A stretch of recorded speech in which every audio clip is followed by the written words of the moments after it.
le Eurovision est le plus grand concours de chant européen. Une compétition marquée par des moments devenus iconiques. Parmi eux, la victoire d'ABBA.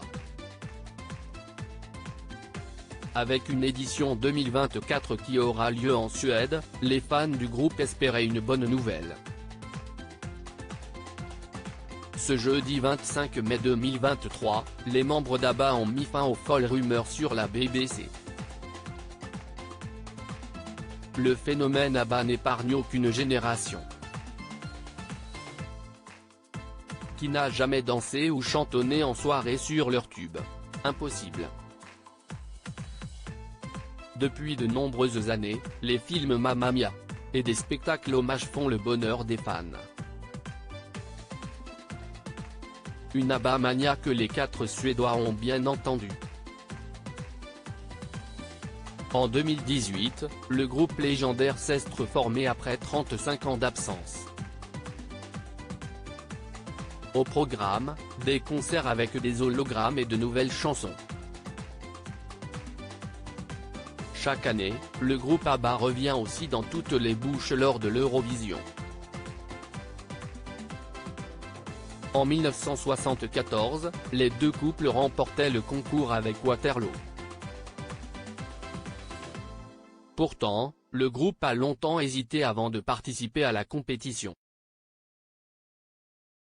Aujourd'hui, aucun autre groupe victorieux de l'Eurovision n'a connu un tel succès. Bien sûr, les Italiens de Måneskin multiplient les concerts à guichets fermés, mais il faut aussi durer dans le temps. L'Eurovision 2024 aura lieu en Suède, 50 ans après la victoire d'ABBA cette année, c'est la Suédoise Loreen qui a remporté l'Eurovision avec son titre Tattoo.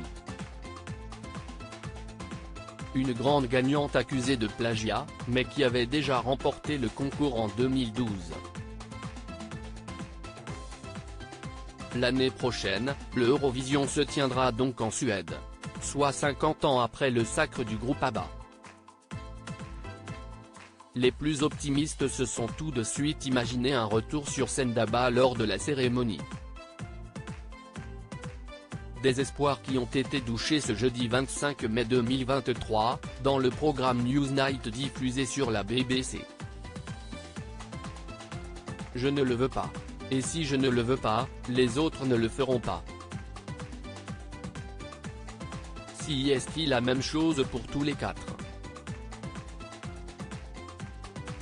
Si l'un dit non, alors si est non, a tranché Benny Andersson, ferme.